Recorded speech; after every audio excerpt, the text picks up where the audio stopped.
قدرتونو سر خوړلای دی دلته زور ورو نظامونو سر خوړلای دی دلته نړیوالو قدرتونو سر خوړلای دی دلته نړیوالو قدرتونو سر خوړلای دی دلته سری لښکرې د ایمان په غرور ماتې شوې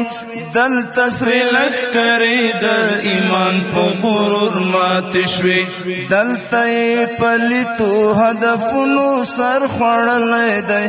دلته یې پلیتو هدفونو سر خوړلی دی دلته نړیوالو